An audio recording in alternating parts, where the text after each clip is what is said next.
coming right at you. Welcome back, Gator fans, to another episode of Hightop Sports, Gator Baseball. I'm your host, Tate, and we got Corn here. And as you can tell on the screen with me, we have the guy I've been keeping a secret for a little while, Coach Todd Butler.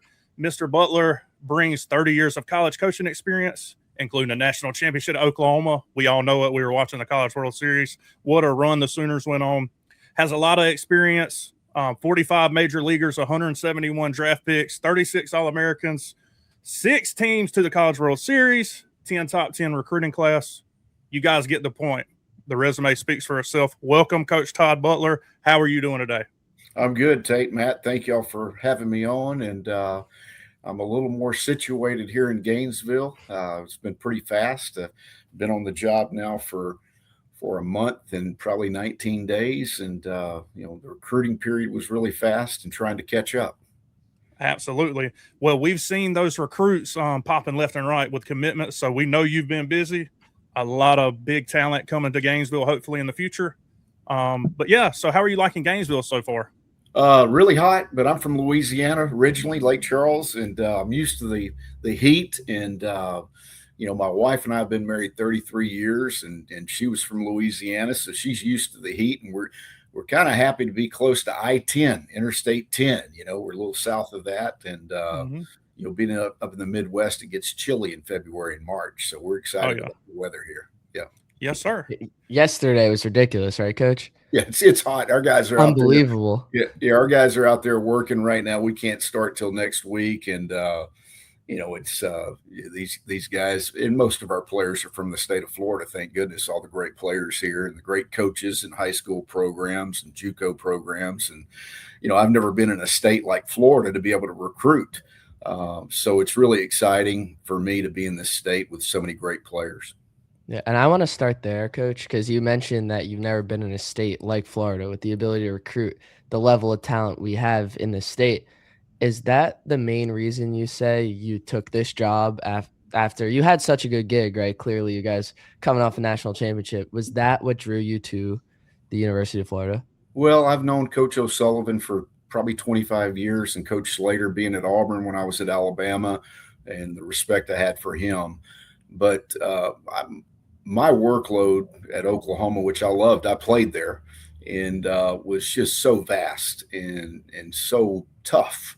Our facilities weren't SEC standard, even though they're going to start building a new facility there in the next 2 years. But recruiting was hard. So the job that our players did in the College World Series, the run that they made, no one thought that was going to happen. So a lot of credit to those great players that we had. But to come to Florida, I've recruited Texas, being, 2.5 hours from Dallas and Norman. Texas, we had 17 players from Texas. I've always recruited, Arizona, California, and, Florida, Texas, California. Those are your 3 baseball states across the country that are fertile with players. I've been at Alabama, Arkansas. Those are smaller states with lesser population. So I was really intrigued, and my wife and I, my daughters, they live in Dallas. They're older, but we were really excited to come to be a part of the Gators. It's just a great university academically. The standards are so high academically, and the facilities here and the tradition.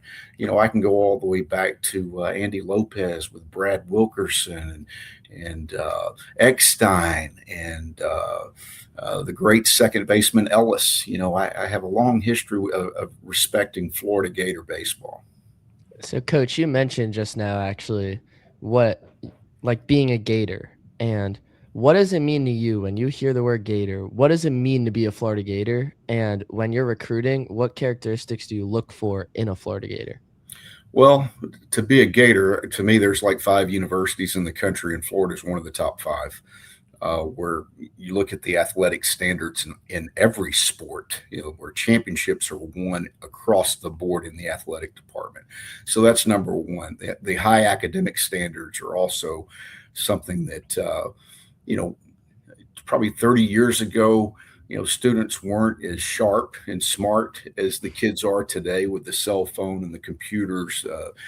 These young people are brilliant now. And you're dealing with intellectual group of people that in baseball that usually are over 3.5 GPA. So like in recruiting, I'm looking for an SEC body, physicality, strength, athleticism, whether it's pitching or hitting.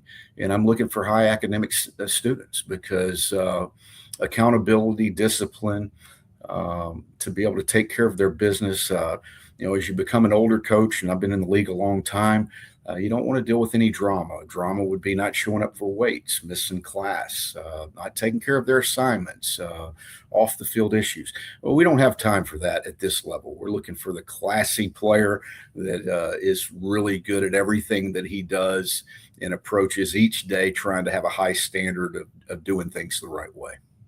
I could have brought the academics, but not the SEC body, coach. I apologize about that. Me either. I'm with you on that.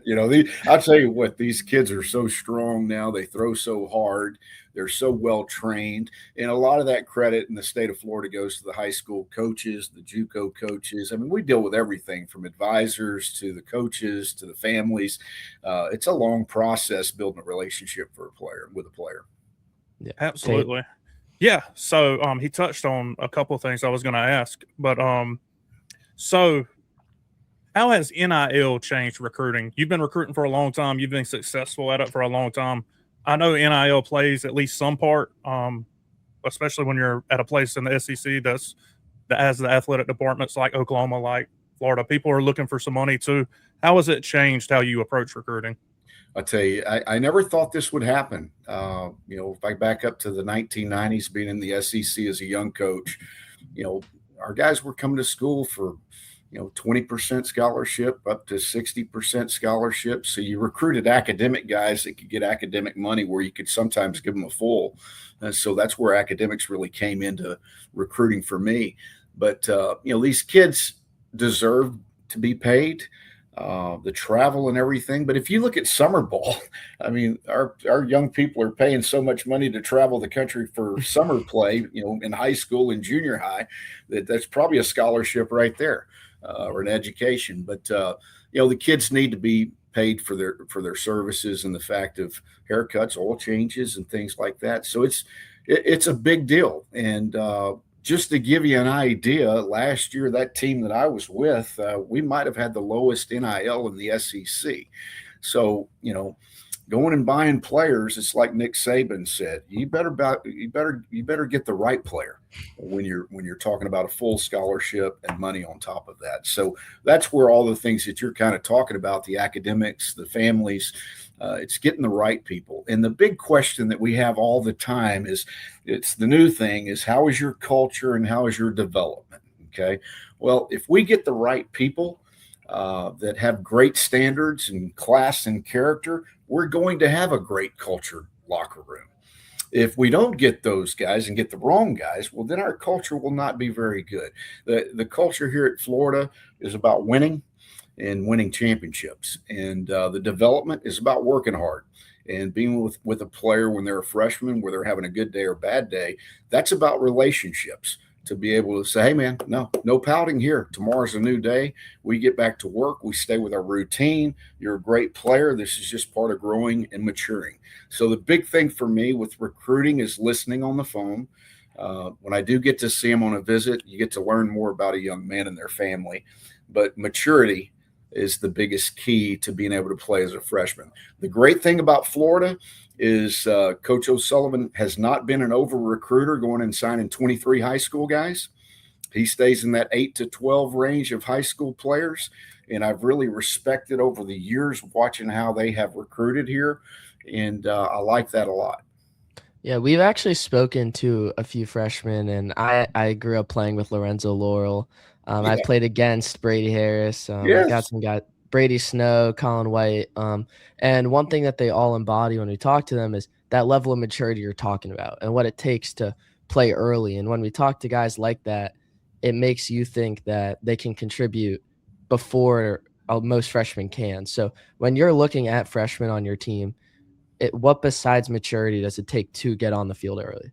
Well, as a pitcher, stuff. You have to have good stuff in this league. And then as a hitter, you have to be able to hit it, which is extremely difficult. But, if I'm going to go back to that team that just won the national championship a year ago when the portal opened.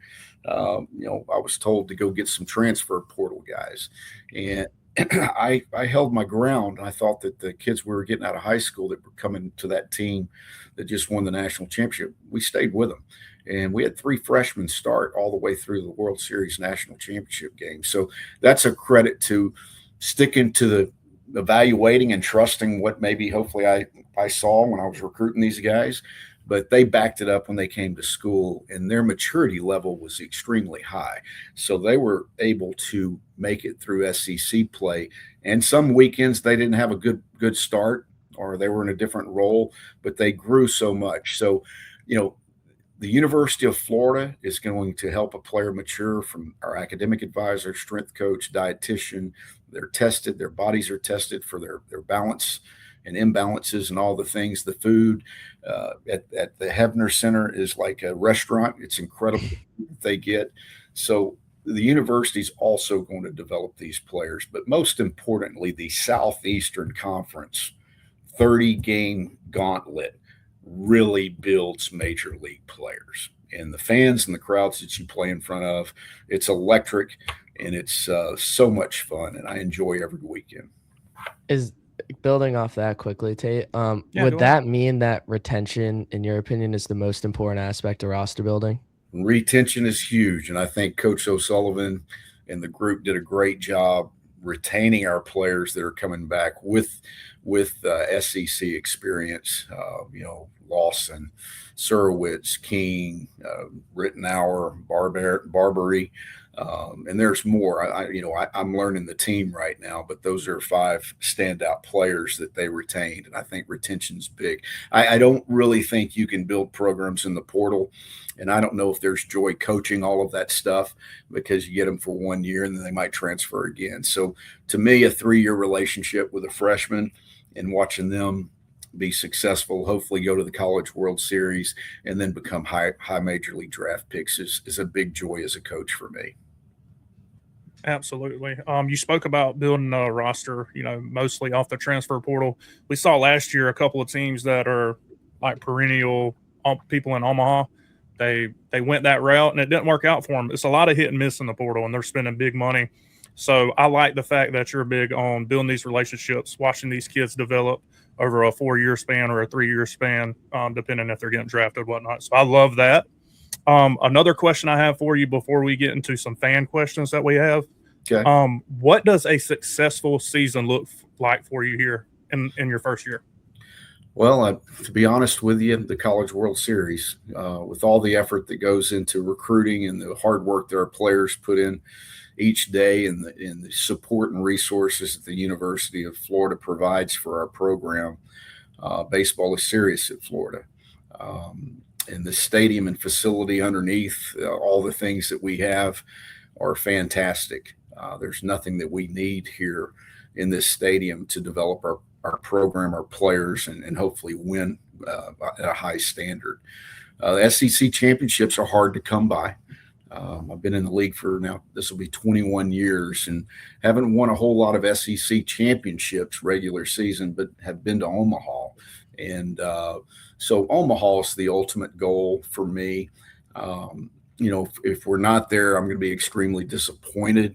And it's also like, for me, coming into Florida in the run that we had, I'm more eager and hungry to do it again, because it's like you could walk through fire now, run through a wall.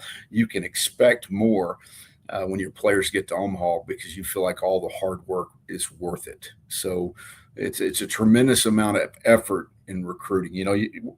At the ballpark from 7 a.m. to midnight, and if there's a rain delay, might get back to the hotel room at 2:30, and it's hot. You're in Atlanta, and you're sweating from 7 a.m. to 2 a.m. So the workload is extremely, it's a lot, but it's a lot of fun when you get the right players. Yeah, that Worldwood Bat tournament in Atlanta will really take it out of you, Coach. But every time, I'll tell you what, I've been sitting in the dugout and not make it to Omaha and go, geez, I got to go recruiting. But when you're in Omaha, you're going, it's time to get back to work. So that's where I'm at. So I've been very fortunate. I think you asked me another question, Tate. What was it? I might have slipped up there. No, that was it. Just like what would a successful first season look like for you here? You said Omaha. If we get Omaha, I'll be ecstatic. So I'm trying to go. I've never been, and I told myself next time Florida goes, I'm going to be there. We kind of talked during our text exchange, and you told me we were going there. Had me pumped up, so I'm ready to get there. Well, hey, I've been so lucky. I was at Alabama. We went to 3 World Series and played for a national championship in 1997, and we lost to LSU. It took me 29 years later to get a national championship, so I was appreciative now. And then I went to Arkansas. We went to Omaha. We go to Oklahoma. We went to Omaha. So this is my 4th SEC stop here, and I'm hoping this is my 4th and final stop, and then finish as a Gator. But to get to Omaha would be such a pleasure and an honor. Yeah, I wonder if there's any direct flights from Gainesville to Omaha, Nebraska. I might have to get looking at that. Hey, if we make it, I'll drive us, okay? I appreciate you, Coach. I'll take you up on that. No, but you talk about, you've been around the block. You've been coaching for over 30-plus years, and you're on your 4th SEC school. And you talked about getting in a high school kid, developing him, and after year 3, usually leaving, right? Yep. But now with the new 5-for-5 rule, how do you think that changes your job? Because now 4th-year guys will have leverage in the draft. Does that make retention even more important to you? Or do you still expect guys to leave after 3 years like they have the past 40 years? At the University of Florida, if we're getting the right players, which we have for decades here, Florida has done that. I think our players will be gone after 3 years. To have a player back for a 5th year, man, what great experience we have with that, and we will have some of those players, and then they'll get a real job. Like 90% or 98% of the baseball players have to go get a real job after college or a little bit of minor league baseball, and we get released. And so I think these kids here, if we're getting the right guys, which we will be here 3 years. Absolutely. Corn, did you have any more fan questions? The ones they came up with in our group chat? Yes. I got a text from someone separate and specific who said, I need to ask you this. So this is this is high stakes. When you came here, you mentioned already the relationship and the respect you have for Coach Slater, right? And what part of your expertise lies in hitting, and that's his baby here at the University of Florida. What's your relationship like with Coach Slater, and how do you plan on merging your style of hitting with his style of hitting when it comes to developing and creating dangerous SEC hitters? Well, I've known him for so long, and our respect for each other, competing, Alabama, Auburn, that rival. So, and they would get us, we would get them at times. He's been in pro ball for 17 years at the highest level and working with hitters in the big leagues. So he knows what he's doing. I'm just going to serve him in whatever capacity he wants me to work. I'm sure we've talked about it a little bit. I'm sure there might be a player that I can get to a little bit better than he can, or vice versa. And we're going to kind of probably split it up a little bit. The main thing is we're trying to recruit players that can hit. My hitting philosophy is sign guys that can hit already. We can teach you defense and make you a better player and smarter player and help you mentally, but you've got to hit before you get here. So we're going to try to keep them in their routine and do those things. So I'm excited because I get to be a part of I'll get to work with the infield. I'll get to help with base running, and I'll assist with hitting. And where I'm at in my career, what I do love about our coaching staff, and I'm going to be honest with you, I think this is the best coaching staff that I've been with. We have more people now. It used to be you had 3 coaches and that was it. Well, now we have Mikey Rivera, Byrne, Zach Cronin, Buddy Monroe, Orlando. We have some younger guys coming up that are going to be exceptional coaches. So I told Coach Dorman, Coach Sully, and Coach Slater, our job is to help our players and help these young coaches be the next group of coaches that hopefully become head coaches in the SEC. So we're surrounded by so many good people that work and have great work ethic that I am having a blast right now, because I don't feel like I'm having to do 99% of the recruiting. So I'm anxious to get on the field with our players, and that will start next week. But as far as getting back with Coach Slater, I'm going to be his servant and helping in every way with the hitting. He knows what he's doing. The other thing is there's no hidden agendas with this coaching staff. We're not looking to go get someone's job or this, that, and the other. We're all happy to be here. And we have a fantastic pitching coach in Rich Dorman, who led the country in ERA at Oregon State just recently. And he is an energy guy about relationships, and he has been pounding that phone with recruits here. And I've just enjoyed working with him also. And we're going to get some good pitchers in here for the Gators. It seems like you, Coach Dorman, and Coach Sully are kind of all one person at this point. Like, you guys are extensions of each other, which is unbelievable when it comes to building a team and a national championship contender. But Tate, do you have another question? No, not really, but I will say me and Corn have talked about it over the past several shows since we've made the moves in the coaching staff this all season. And I'm not just saying this just because I'm a Gator fan. This has got to be the best staff in the country. Top to bottom, unreal the amount of experience we have, the amount of big leaguers we put in the league, just on and on. You talked about Coach Dorman's leading the country in the ERA last year, and that was with losing probably his best pitcher early on or midway through the year. Incredible. I'm hyped that we talked to some freshmen that are coming in, high character guys that are here to work and here to play early. I can't wait with what we are returning. It should be an unbelievable year. I can't wait. Well, this morning I was in the pitching lab underneath, and everything's air conditioning. The batting cage is air conditioning. The pitching lab is air conditioning. I came from a place where we had no AC in those facilities, and I'm watching Coach Dorman with the TrackMan, the iPad, and guys are getting some work in, and he's talking about grip and spin, and he knows all the metrics. And the same thing with Coach Slater with hitting. He knows all the metrics and what swing and launch angle it needs to be successful.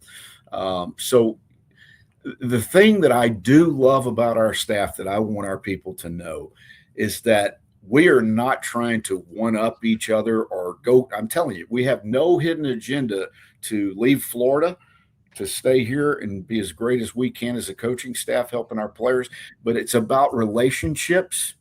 And one thing that I am excited is Coach O'Sullivan. He's given the pitching to Coach Dorman, and I think he's going to be a better manager because he's not going to have to worry about pitching. That's a big stress on a head coach. And I think it's going to make him better. It's going to make us better. It's going to make, most importantly, our players better.